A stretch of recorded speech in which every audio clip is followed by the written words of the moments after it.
Bishop deems you worthy of that ordination. But no, moving on, of course, we are not alone. We also have back on the hot seat for the first time in quite a while. We've missed you greatly, KP himself. It's nice to be here, as always. The him. Thank you for having me. The him. You know, whenever I talk about him, I remember Powerpuff Girls.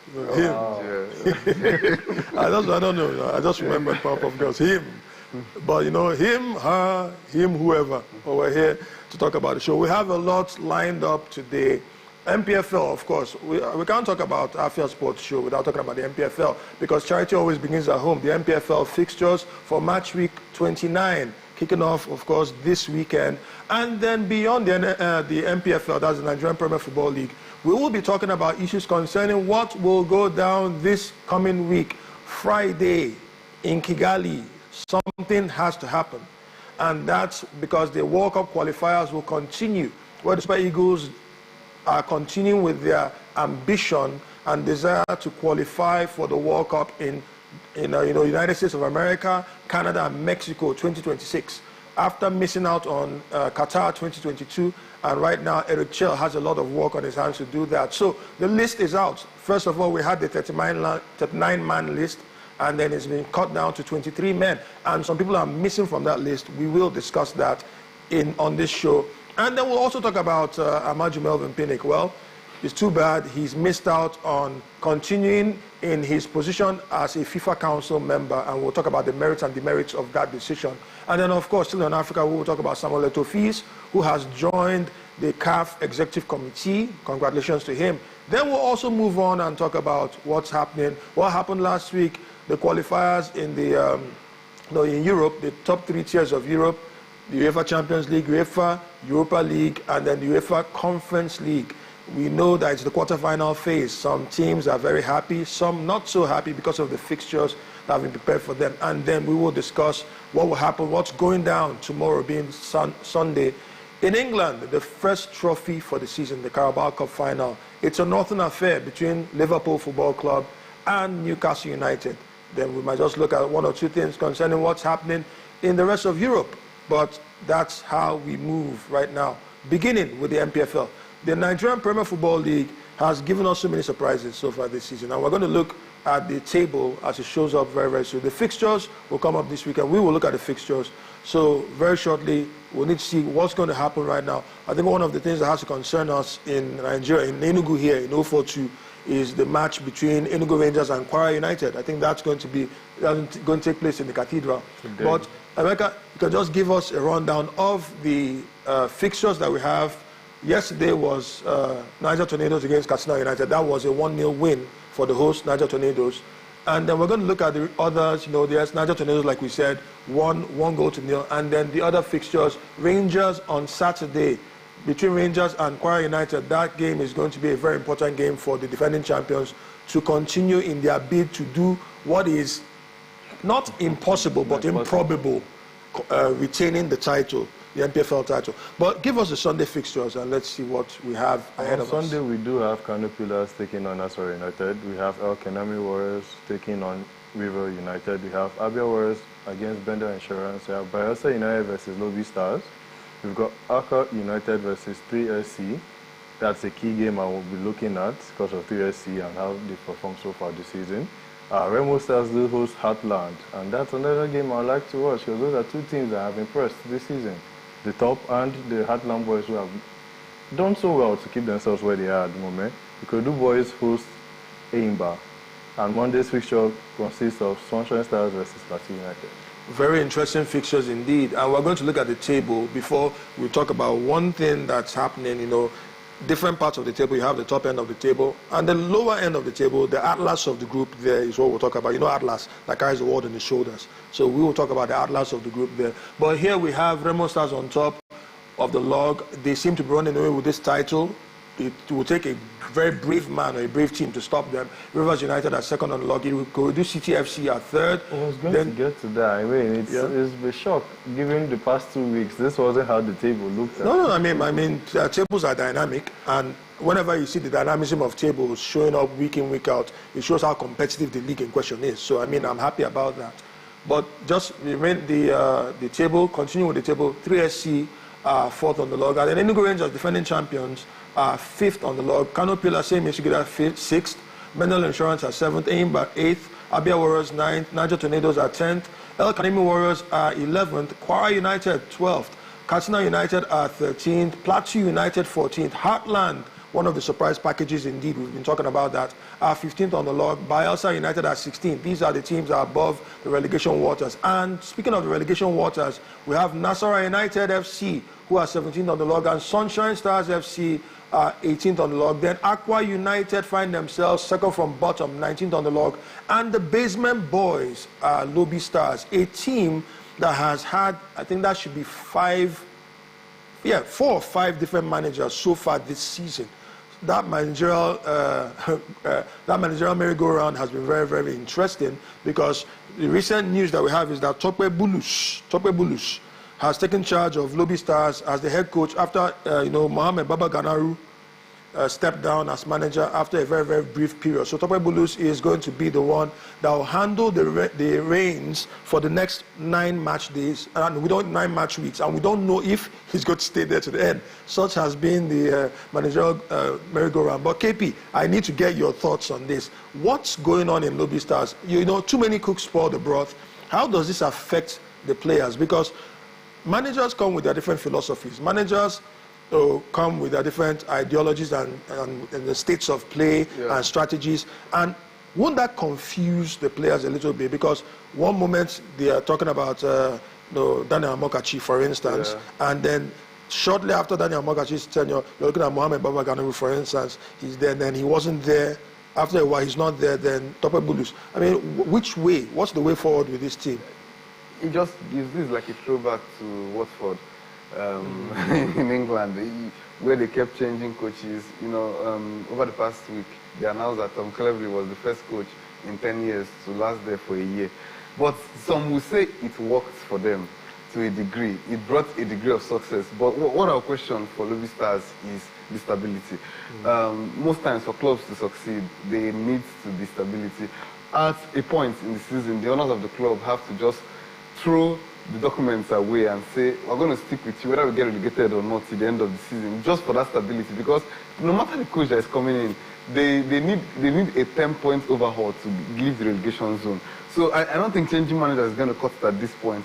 Hopefully Mr. Tope comes with a new manager bounce and they can see them get a couple of results, but I might see them being condemned to relegation for sure this season. Yeah, speaking of relegation, before I just take Emeka's thoughts in the next few seconds, before we move to what is very important to us, and that's the Super Eagles call-up there. They are 11 points from safety. 11 points. They have 23 points. That Lobby Stars have 23 points.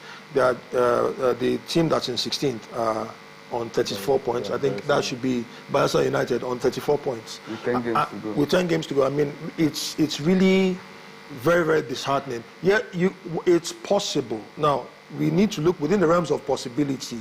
It is possible mathematically for Lobby Stars to escape this, but it doesn't seem probable. No. It doesn't seem probable. So, Emeka, I don't know your thoughts, or do you have any final prayers? You're the priest of football, so maybe read them their final rites beforehand.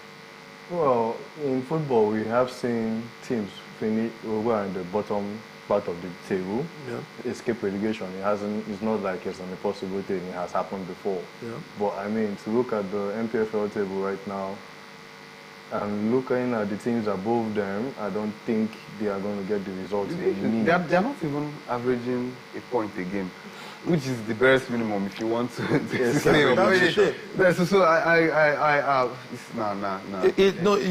If for instance, you would give them, it would be safe, it would be risky to give them a chance to get out of the relegation waters if every other team around them was static, doing nothing, having no ambitions, because every team that begins a season has their own set of aspirations. Yeah. Some teams want to win the title, some want to continue with stability in the season, some want to escape relegation. It all depends on the team and how they were when they got into the season. And then in fairness to some teams, whenever they get into a league season, they have aspirations. Sometimes those aspirations change because of the nature of the results that come up both from them and then teams around them. Some teams, for instance, that just want to qualify for the continental places find themselves in unfamiliar waters at the top of the log and say, hey, why don't we just go ahead and win this thing? Yeah, so it's really... From what you said now, and that it seemed like that I will say Ikorodu City. For example, when this season started, most people were saying, oh, they should just try and survive, don't be relegated, and they started very badly, not winning for the first few games. But now look at where they are. They don't look like they're surviving. They're actually thriving. Yeah, so I feel it's one step at a time, but in the context of Lobby Stars, even if they were to start averaging a point a game, they're not going to still stay up.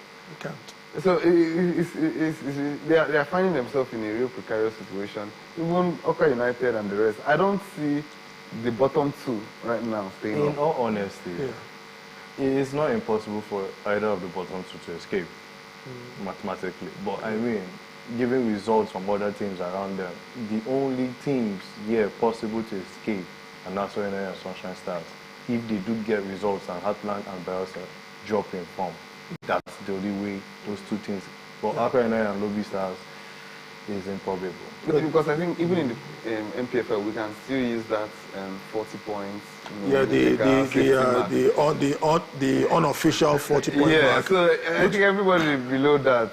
Which is not even very safe. I remember in football from England, I think that was some years ago, over 20 years ago, West Ham United became the first team to get relegated after accruing 40 points or more. They have 42 points, they still went down. So I don't buy all that 40 points. It all depends on the level of competition in the season. But, good luck to Lobby Stars. Let's just hope that they do a lot. They might want to soak their chaplets inside water and do something about that. But they get a priest. Not this priest. I have not verified his own calling.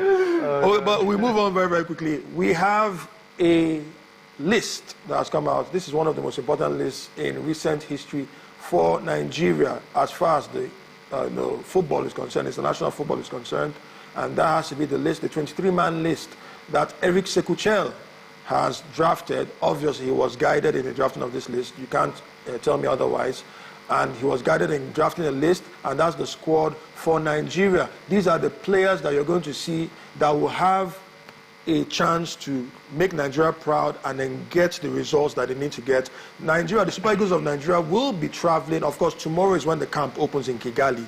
So Nigeria will be traveling to Kigali to face Rwanda, the Amavubi, that's the Wasps of Rwanda. They'll face them on Friday, the 21st of this month, March. And then 4 days later, they'll return. Actually, they'll return, but 4 days later, the match will be played at the Godswill Akpabio International Stadium, the match between the Super Eagles of Nigeria and Zimbabwe, the Warriors of Zimbabwe. So we have the confirmed list. Stanley Nwabali leads the list of the goalkeepers, and then Amas Obasoje, the former Bendel Insurance goalkeeper, he is the second, the understudy there, with Kayode Bankole, who has been, he's on his way to becoming a league winner, all things being equal, with Remo Stars. So that's the first player that's coming from the home front. And then we have defenders. Why don't I just point out something? So, due to what we discussed last Saturday and seeing the list now, there's a key name I highlighted there last Saturday, which isn't there anymore. That's Maduka Okoye. Yes, rightly so. I think we've already pointed that out. Maduka Okoye was not exactly match fit. So this is not a slight on him. It's just because of the intensity of both fixtures and the importance of Nigeria getting these results. We can't afford to leave any stone unturned. So let's get back to the list and look at the defenders. Just give us the list of the defenders that are there, and then once we list out the players, we'll talk about, in a couple of minutes, who should have been there and who you feel shouldn't have been there. So the defenders. We have Bright Osai Samuel, we've got Bruno Onyemaechi, we've got Calvin Bassey, Olaina, Igo Obu, and Will Ekong. Okay, and then we have the midfielders. Midfielders you have, of course, Wilfred Ndidi, and then Raphael Onyedika, and Al Hassan Yusuf Abdullah, I beg your pardon, and then Alex Iwobi, the man himself, then Joseph Ayodele Aribo, that's Joe Aribo for those who do not know him that well, and then we have Papa Daniel Mustafa from Niger Tornadoes, another source of pride for the MPFL.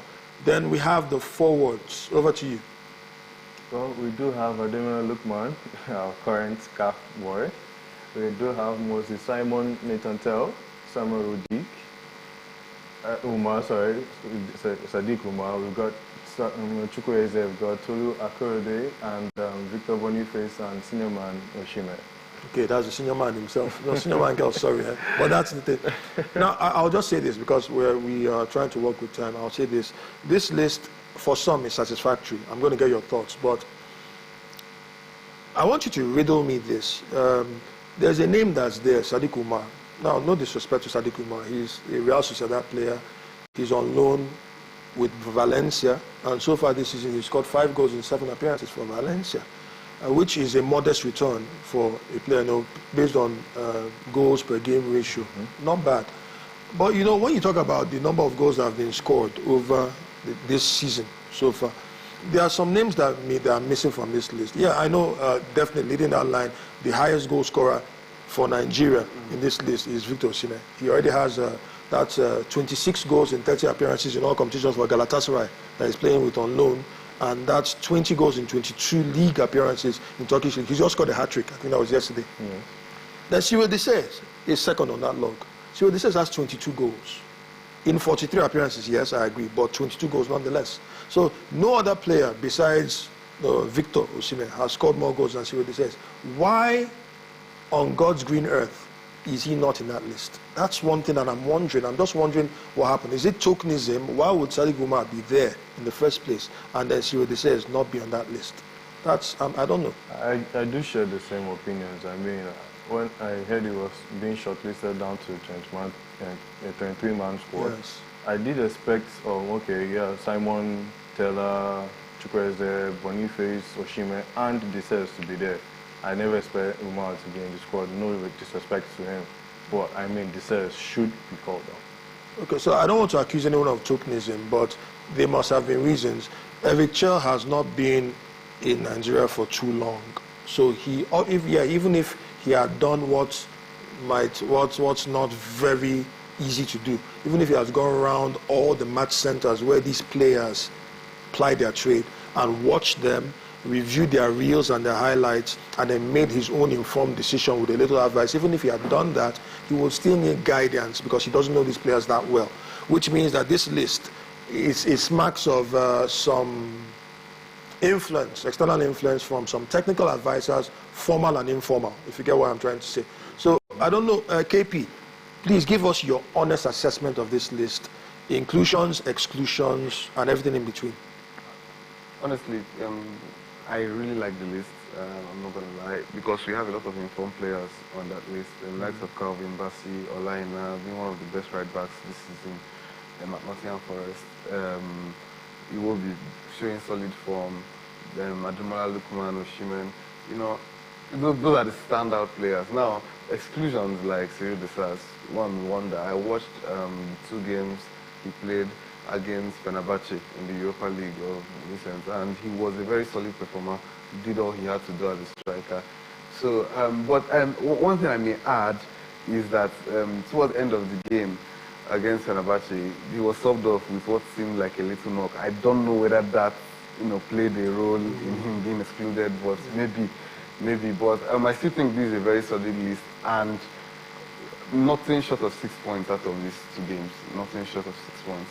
Okay. It's going to be accepted. Okay, now looking at this list, just the updates for everybody who's seen. Yeah. This is a list that was drafted out. There's been one slight adjustment to that list. Yeah. And Nathan Teller picked up an injury in his last game. So Nathan Teller is not part of that list anymore. So a striker has been removed from that list. And a defender, Jordan has been included. Jordan Tonoriga has been included in that list. That brings the list to 7 defenders. And I am concerned about the defensive focus of that game. Yes, we should defend, but in the words of Sir Alex Ferguson, he said that goals win you games, but defenses win you titles. At this stage, we are not looking for a title. We are looking for wins. We want to win games. Nigeria are second from bottom in Group C in the World Cup qualifiers in that for CAF. And they need to get this result. They need to get these results. We have strikers that are there, quite all right. I would have expected a like-for-like change. A striker coming in to replace an injured striker. Now, if just on the spot, I'll put you on the spot.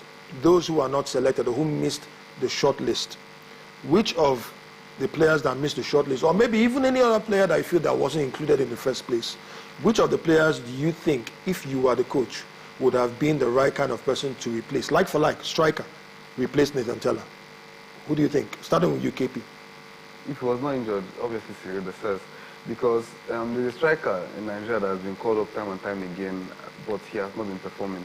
And I'm happy that he, no, I won't say I'm happy that he put on this list, but it's glad to see that they looked out for that player. The Southampton number 9. Paul Onoachu. Yes, Paul Onoachu. And even his performances this season with Southampton they have not been so inspiring. So okay with the strikers offered up on this list. Yes, I know Sadiq Umar is just of late, he has seen some form. He scored a wonderful goal a couple of weeks ago. But I'm glad to see him on the list, but Cyril Desess would have been my pick. Okay. Emeka, over to you. Well, I mean, I share the same thoughts as KP. If not for the injury, Cyril Desess should be here. But as he has the injury, I'll have opted for maybe Chidera Ejuke to come in as a forward, given his attacking prowess on the wing. Good shout. He took the words out of my mouth, but you know his fitness concerns are another thing. Said Ahmed Musa. No. See, look, I'm being pragmatic here. If for instance, we're going on the road, no, Ahmed Musa has a lot to offer. Don't get me wrong. He has a lot to offer, experience-wise, but we're talking about the pitch right now. I do not want to take any chances. A bird in hand is worth two in the bush, as far as this is concerned. Yeah. So we will go on a very short break. We're going to come back and then we'll talk about what's happening in the world of sports here in Africa. Unfortunately, what Amos Adamu was not able to do is something that the man himself, Amaju Melvin Pinnick, was also not able to do concerning the FIFA Council elections. Well, stick around and then we'll find out what exactly happened, what befell the former NFF president and why he's no longer going to be included in that FIFA Council. Stay tuned. Don't touch that dial.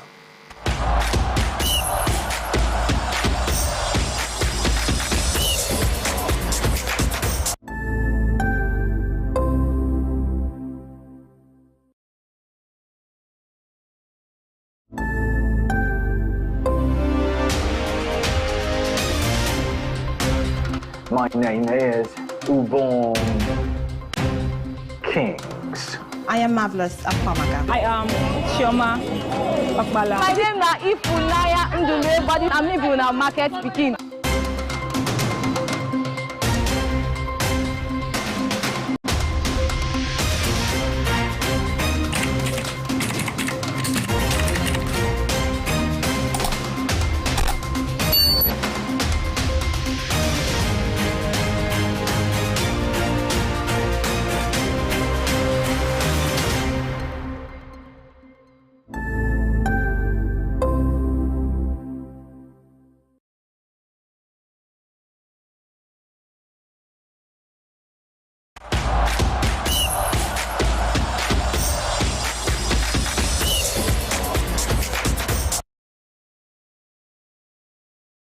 Welcome back to the home of sports on Afia TV. The frequencies still remain the same as usual. DSTV channel 254, GoTV channel 17, and Free TV channel 748. Welcome back to the home of sports on Afia TV.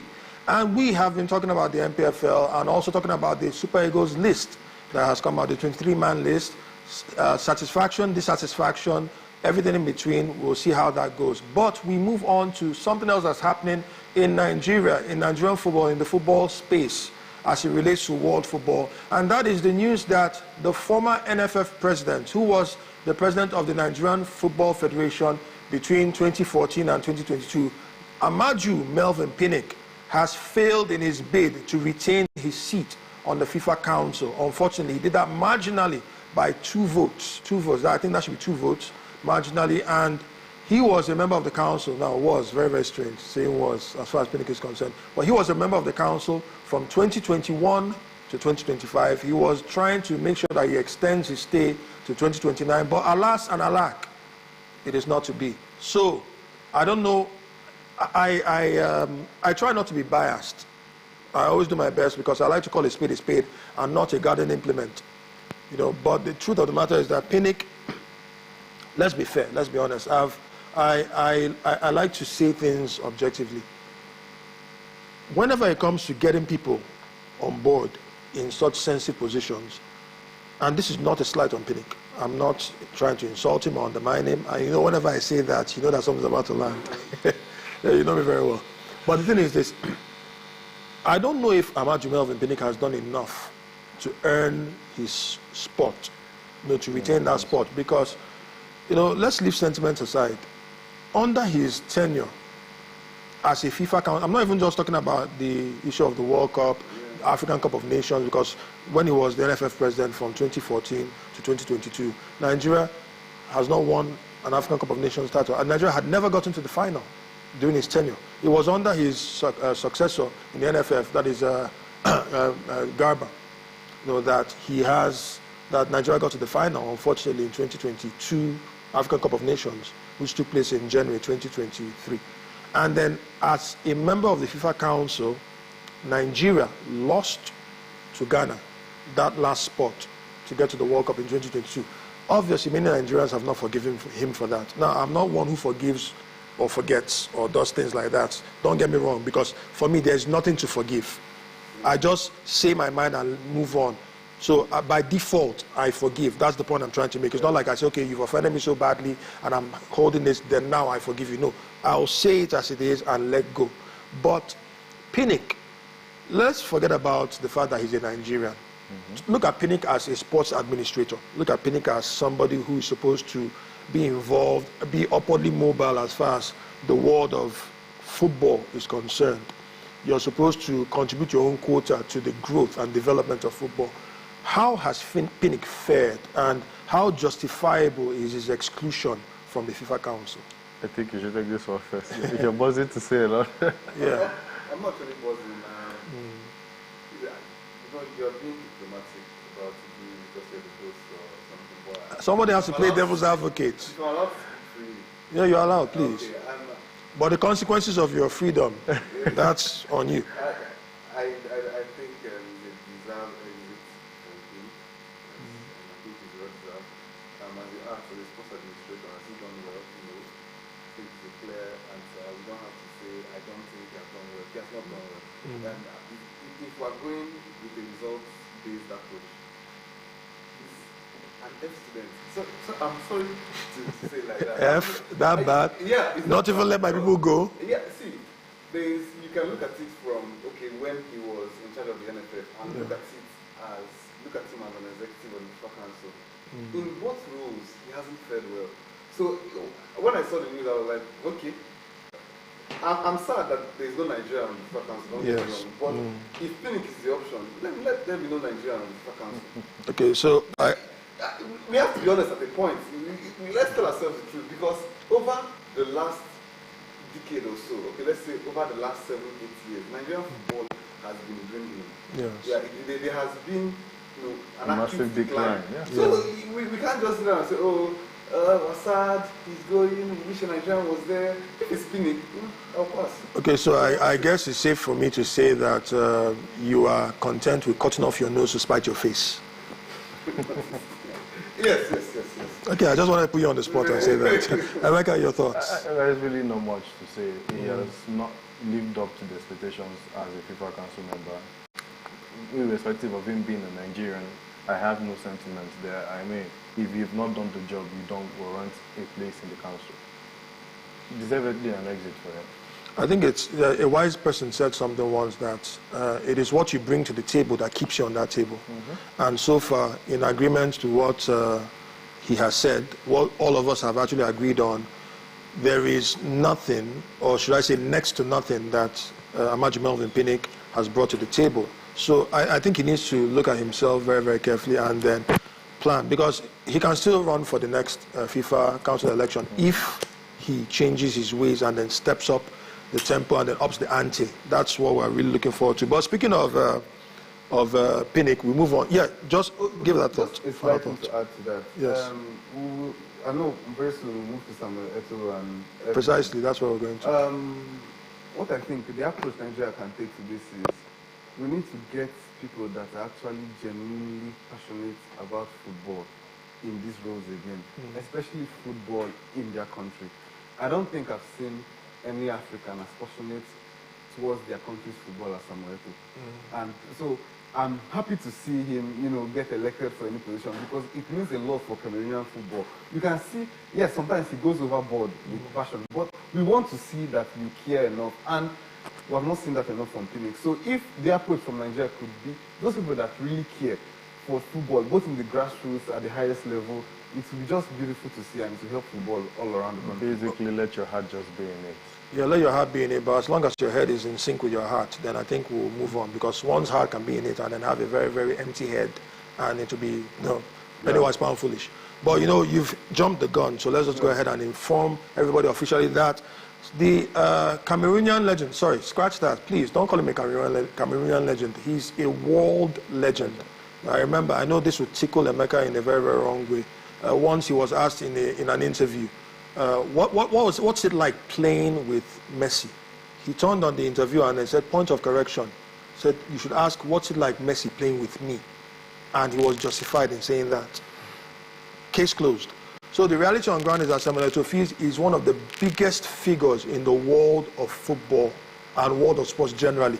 And Eto'o was recently elected on Wednesday by acclamation to the Executive Committee of the Confederation of African Football, which is CAF, during a ceremony that was held in Cairo, the capital of Egypt. So he and 5 other candidates will serve on CAF's Executive Council for the next 4 years. Now, the 44-year-old Cameroonian has shown how passionate, just like KP said, how passionate he is about the world of football generally. And his passion doesn't just extend towards Cameroon. Of course, he starts with Cameroon. He is native Cameroon. He does everything he can for the Indomitable Lions, but he stretches to everything concerning football, generally African football, world football, and it just tells you that that kind of person is a breath of fresh air as far as football is concerned. Now, that's why I'm always against people who are career politicians being in football administration. I'm really against that. I want somebody who understands how it feels to be a player, how it feels to be deprived in certain areas in football, because it creates empathy. Career politicians in football administration have little or no empathy. And that's why I have little or no empathy for Pinnick, I'm being honest with you. Because he has not been an active footballer. He has not been, I'm just saying it right now. I'm speaking, but I will not speak beyond what I should say. But the truth of the matter is this. I think it's safe to say, whatever your allegiance may be as far as African football is concerned, or even world football is concerned, that everybody who is an objective footballer or football lover will stand up and give a round of applause, a standing ovation to this inclusion, Eto'o being involved in the CAF Council. Because really, apart from being his issues with Fecafoot, as the president of the Cameroonian Football Federation, he's shown how passionate he is about the job, and also his competence is there. And not just that, one of the reasons, and I think it's safe to say this on international television, because we're reaching millions right now, so I'll say this without mincing words. One of the reasons Eto'o comes across as untouchable, relatively untouchable, is because of what he stands for. He's an icon, and he knows it. He knows he's an icon as far as sports is concerned, and then he milks that his iconic status with every opportunity that he gets, and he does that for the betterment of the game. Now, that's why I'm one of those who always be behind Eto'o, and that's why I'm one of those that applauds his election to the CAF Executive Committee. In other words, his aura. His aura. No, I mean, yeah, that's what it is. His aura is one that cannot be swept under the carpet. Yeah, that's true. That's true. It can't be. I mean, he has offered a lot as a player during his playing days, and even outside his playing days, he has still offered many things for African football and a few things international as well.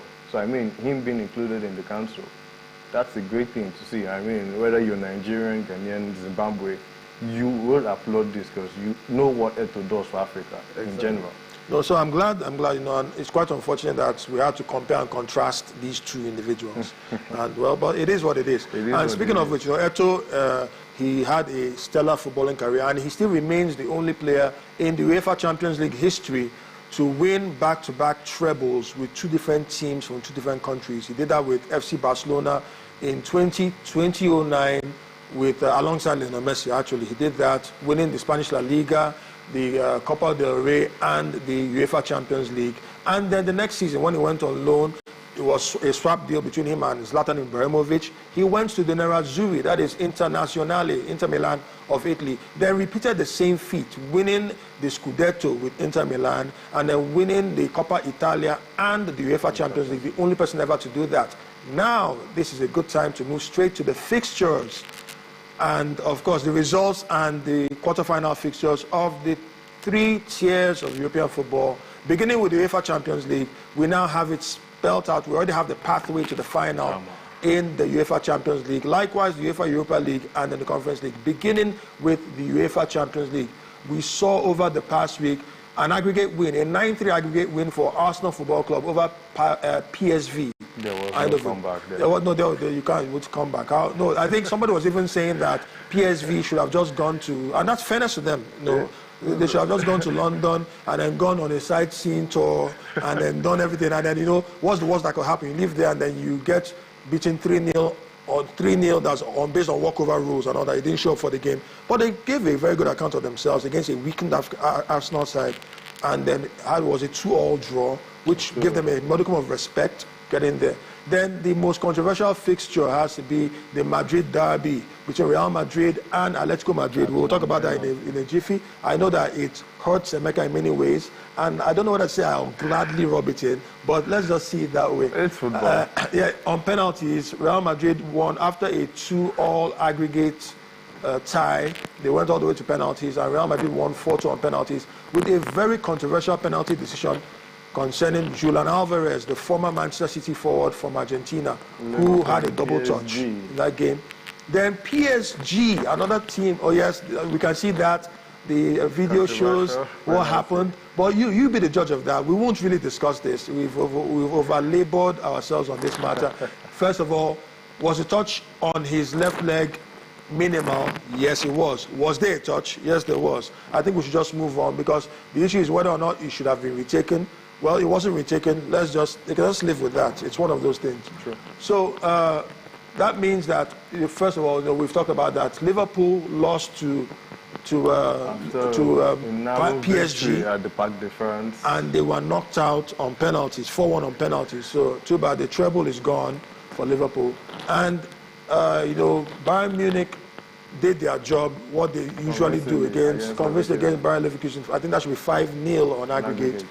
And then Internazionale won 4-1 on aggregate, won Feyenoord 4-1 on aggregate, and then FC Barcelona won 4-1 on aggregate as well. They beat Benfica. I mean, Benfica have turned to their wives so far this season, but I mean, that's what it is. So you're looking at the fixtures. Real Madrid are going to be facing Arsenal, and that's from the 8th of April. Very, very tasty fixture. Telling us what might happen after what happened in 2006. Let's see how that happens. Madrid have revenge on their minds.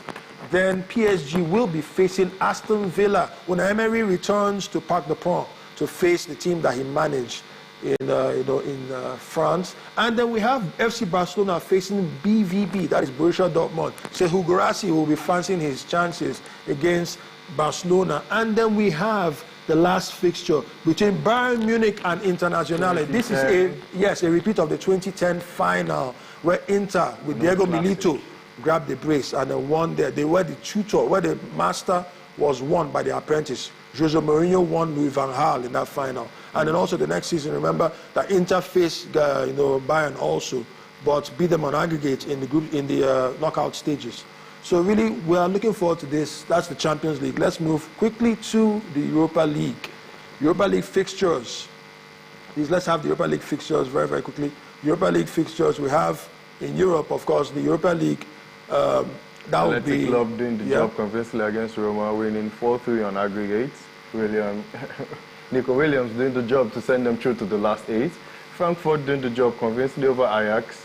Lazio did the job over Victoria Plzen. Olympiacos losing out to Glodo Glint at the last minute. Lyon convincingly winners over FCSB. Man United had to do the thick and rough at the Old Trafford and win it 4-1. Bruno having a good night. Fenerbahce, although winning the match, losing the tie to Rangers. Tottenham had to come back, struggle, and hold on to a 3-1 win, which sent them through to the last 8. Okay, so we're going to move straight to the UEFA Conference League, the UEFA Conference League, I beg your pardon.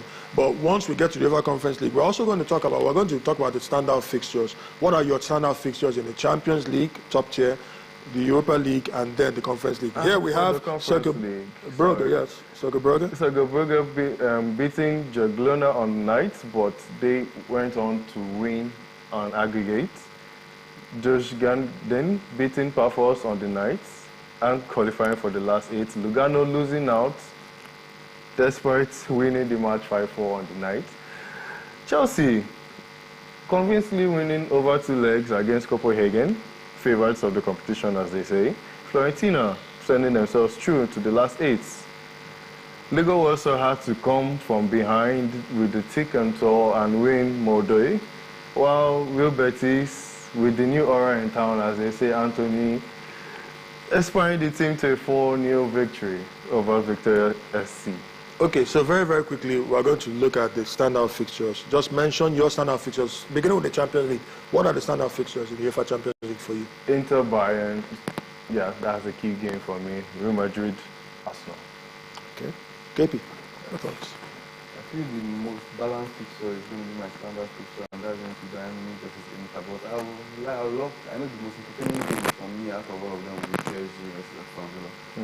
Entertaining. Very open match, yes. Okay, entertaining. Okay, it seems you're accusing of Aston Villa of being entertaining. Well, it's okay. They are former winners themselves, so it's possible under an Emery they could be entertaining. I'll have my eyes on the Arsenal-Real Madrid game because of that 2006. I want to see what plays out. It's going to be a very, very interesting We don't know feature. what's going to play out. Well, we don't know. We're not prognosticators. We're not. But we have a priest. So. No, this priest. His priesthood is The priest is seeing suspect. into the future. I'm not doubting what KP is saying. His priesthood we all know how it's is. going. His priesthood doesn't have a valid number on it. But we'll look at that. Wow. So then let's move very, very quickly to the Conference. Sorry, not Conference League. Europa League. Standout fixtures. Europa League, I think it has to be Lyon versus Manchester United. That's a key game. I'll be key on the Eintracht Frankfurt versus Lazio game. That's going to be key for me. Yeah, that's another. What about Tottenham Hotspur? I expect Rangers to beat Tottenham Hotspur. Now, why am I mentioning that? No, yeah, I know Scotland versus England. It's a British derby. It's a British derby. So I'm looking at that. But British derbies that make it this far in the European competitions, you don't just write them off. Either team. And Tottenham Hotspur. I mean, let's tell ourselves the truth. But anything can happen. They do have the chance to be Spursy, you know. Yeah, they can be Spursy. I mean, they are consistently inconsistent. It's part of their DNA. So let's move on to the Conference League. What does the Conference League have for us in the quarterfinals, the last 8? My standard fixture is Wi-Fi passport versus Wi-Fi. Well, on the contrary, I will be keeping my eye on the Fiorentina game versus Rapid, and I'll be looking at that Chelsea versus Liga Warsaw. What are you looking at there? Chelsea versus Liga Warsaw. Can they do another one over Liga Warsaw this season? They did the job convincingly, 5-0 earlier in the season. Well, Real Betis is one team I'm going to be looking out for. Nothing stands out for me in the Conference League. Nothing particularly, yeah, but no, really, and this is not a slight on Chelsea, even though Chelsea are a shark in a creek when it comes to the Conference League. But that's why I don't want to mention them particularly. I want to see Real Betis because I want to be sure that Anthony is not a flash in the pan. I want to be sure about that. That's one reason I'll have my eyes on Real Betis. Let's see whether his resurgence and his purple patch will be sustained. Back-to-back Conference League finalists, Fiorentina. Yeah, they can, but they don't have Italiano again, the Sicilian, as a manager. So, I mean, but let's keep our fingers crossed as we go on this very, very short break, and we'll return to talk about the Carabao Cup, the first, somebody call it Carabao Cup. You do. But the Carabao Cup is the first piece of silverware that's up for grabs in England and actually in Europe so far this season. And after that, we're going to look at the EPL fixtures very quickly, and then we will look at one or two other fixtures in Europe. Stay tuned. Don't touch that dial.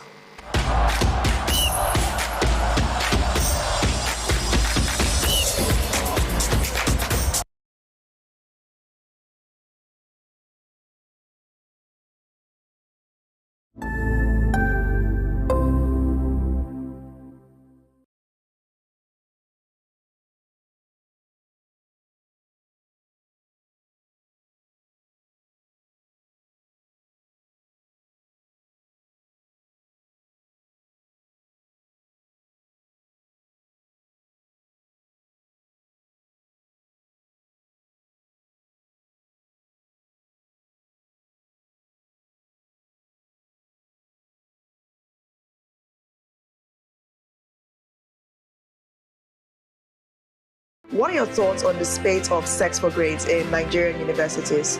This very issue of owing salary should be criminalized. How can they amplify their voices? People don't have evidence. You want to get to know about it? Have to stay tuned right here on Afia Morning Show to get the pulse and the feel of that.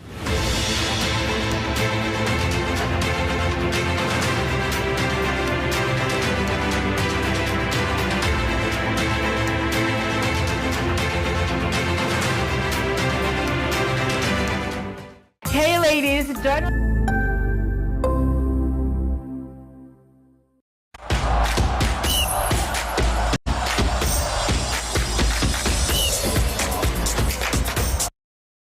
Welcome back to the home of sports on Afia TV. And we are on the last lap. We're actually at the last lap of this eventful Saturday, the 15th of March, the year of our Lord 2025, where we are still talking about sports. And we've had a lot. We've talked about a lot concerning the world of sports generally, particularly football. But now we're moving straight to England. We've landed. My jet has landed. I said my. I didn't say my jet. I just gave you guys some space on the jet. The place I ordained myself and landed there. Your ordination is questionable. But now, so we're here. We're going to talk about the English Premier League round of 29. Sorry, I beg your pardon. That's the match week 29. The thick end, squeaky bum time is what somebody once called it. And we're going to talk about the key fixtures that are going to happen there. We have games there: Everton against West Ham United, then Ipswich up against Nottingham Forest. Very interesting one. Brighton, Southampton take on Wolves. Bournemouth holds Brentford, and the key game of the weekend, Arsenal versus Chelsea. The London Derby. The London Derby to talk about. Another London Derby. Host Fulham and Spurs. That's another London Derby there. And Leicester, struggling Leicester, host Man United, who aren't so far from where they are. Have you noticed that two territorial rivals are hosting each other in that game? Now, North London hosts Southwest London, and then Southwest London hosts North London, because Fulham is in Southwest London. They'll be hosting Tottenham Hotspur, and then Arsenal is in North London hosting Chelsea in Southwest London. Chelsea, a club that some people call tenants, but let's put that aside. That I said some people, not me. Tenants. Not me. Fine. We've had some tenants that are very successful, but I wonder what's their tenancy trying to do for them. But this round of this match week 29. These are the fixtures there. I mean, it goes without saying, the standout fixture has to be Arsenal, Chelsea. What are your thoughts? Arsenal, the last time these two sides met, it was a 1-1 draw. Pedro Neto grabbed the vital equalizer that gave Chelsea, rescued their blushes, spared them their blushes, and then they got that vital win, draw. But in the last meetings, Arsenal have recorded, in the last 10 meetings, Emeka, look very well. Just look very well. Arsenal have recorded 6 wins with 3 draws and 1 Chelsea win. That Chelsea win was and just in fairness to Chelsea, that Chelsea win was in this fixture at the Emirates. A 2-0 win. Lukaku scored and then Reece James scored in that game. But let's not forget that was during the COVID period. So I want to ask right now, the corresponding fixture last season was a fixture that Chelsea fans will want to forget about in a very big hurry. 5 unreplied goals. Ben White, sometimes people are wondering whether Ben White is a striker. I think he scored a brace in that game. And then Kai Havertz did the same thing. Now there's no Havertz. Ben White is just coming back from injury. There's no Saka. Do you think Chelsea have... No, Jesus wasn't really involved in that game. But no Jesus. But but there was no emergence of an Ethan Nwaneri too. There was no Sterling too. So what are your thoughts? This game, Chelsea have a big chance, a big opportunity to upset Arsenal. Cole Palmer has not been in the best form of his life recently, which is quite strange. He's still been in the freezer, yeah, but Ice Cole Palmer, he's chilled right now. He will need to thaw and then score some goals. What do you think is likely to happen? Now, please be objective about this. Now, let's remove the blue-tinted glasses. What do you think? Let's look at the form going into this match. Yes. Now, looking at Arsenal's form, they've been shaky of recent. Chelsea are not too solid themselves, but Chelsea have had a better run of form in the past 5 games than Arsenal. Now, you did clearly state that they have a chance to upset Arsenal, and that's true if they play their cards right. It's all down to Maresca and his boys. Do they have the zeal to go there, and the willpower and the firepower to go there and upset Arsenal and get the 3 points away from the Emirates? Who knows? So, KP, your thoughts? be honest with you, the best results, and I'm speaking just plainly, straight to the point, the best results Chelsea can get is a draw. Let's just be honest with ourselves. I see Arsenal winning this comfortably. And when I say comfortably, people are going to be surprised, but yes, Arsenal tends to do better when the opposition team is attacking. Yeah, true. They are very good on the transitions, box-to-box midfielders like Declan Rice is going to help. Even though they don't have many forwards, they find a way. And I see Arsenal winning this straightforward win for Arsenal. I was getting to that, but I won't say, since KP has said basically everything, it's now down to Maresca to know how to adjust his game. He echoed my sentiments exactly. They need to be extremely careful, because when you're going toe-to-toe with an Arsenal side that is this dangerous on the break, an Arsenal side that will pressure you with or without, PSV saw that. Yeah. They even changed their game plan. Even though Arsenal was slightly weak in the Champions League, they changed their game plan because they went toe-to-toe against Arsenal and they lived to regret it. 7-1 at home in front of their home fans. And there was no recognized striker for Arsenal. So it just tells you that Arsenal, when they're in the mood and then you go toe-to-toe with them, will slaughter you. That's the truth. So I think Chelsea will need to borrow a leaf from that and do something. If Chelsea decide to play the purest style of football against Arsenal, it's not going to end well, in all honesty. But I think that we are running out of time, so we'll go straight to the first piece of silverware this season. It is an affair that has to do with the north of England. It is first versus sixth. Yes, first versus sixth, but in cup finals, you throw form out of the window. So you're looking at a Liverpool side who have been knocked out of the Champions League. They are feeling very sad about that. They want to rescue their season in many ways. They want to see if they can get that momentum going, because momentum is one of the biggest gifts you can have in the world of football, and momentum will be on their side if they can win the Carabao Cup. And Newcastle United will be coming up against them because they also have not won it before. This is their third final and they want it to be 3 times lucky. They have a very big one against Liverpool. A Liverpool side that will be missing Trent Alexander-Arnold, that will be missing McAllister. Alex McAllister, yes, he picked a slight knock. Well. So these are very important players. Konate is still a doubt, but we'll see. The match is going to be Sunday, tomorrow. Just I think in seconds, please, where would this game be won or lost for either Liverpool from the northwest or Newcastle from the northeast? Might I just dare to say that if Liverpool are complacent here, Newcastle might just get the bounce of the ball and win this Carabao Cup final. I'm just saying it. They shouldn't underestimate Newcastle. Newcastle are like wounded lions that they know this is their last ride to get any silverware this season. So they would go all out. And if Liverpool, let's just say if Liverpool don't play as they expected to play, Newcastle is going to carry this convincingly. Okay. KP? I think the forwards here are going to play a huge role in where this game is going to lean. If Salah is on it, Diaz is on it, then who's to say they can't? If Isak is on it, so he's there. He has given Van Dijk plenty of trouble this season already. So the forwards, whoever has that little panache in their game at the end of the game is going to win it. But I'm leaning towards Liverpool. Okay, you mentioned, okay, fine. So predictions? Liverpool, 2-1 win. Okay, your prediction? Clear win, 3-1. 4-1. So I keep my prediction to my chest, and I'll let you know when it comes out. And that's the size of the package on Afia Sports, the home of sports on Afia TV. It's been a pleasure having you on the show today. Thank you very much for being with us, and enjoy the rest of the weekend. This is going to be a wonderful weekend with sports. If your team loses, please, you haven't lost. You just had a setback, and every setback is a setup for a comeback. Until we meet again next Saturday, I remain your host, CC the Rabbi. And I remain your host, the Prince of Football, American Madekwe. Bye. Take care.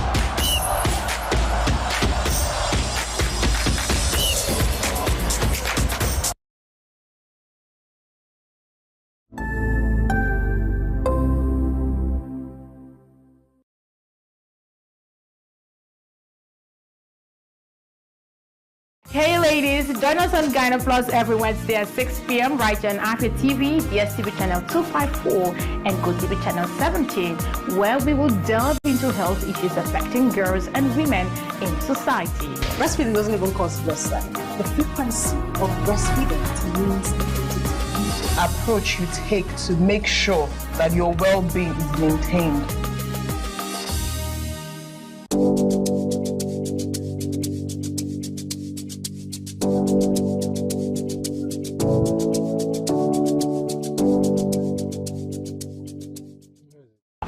to the latest and most amazing show on your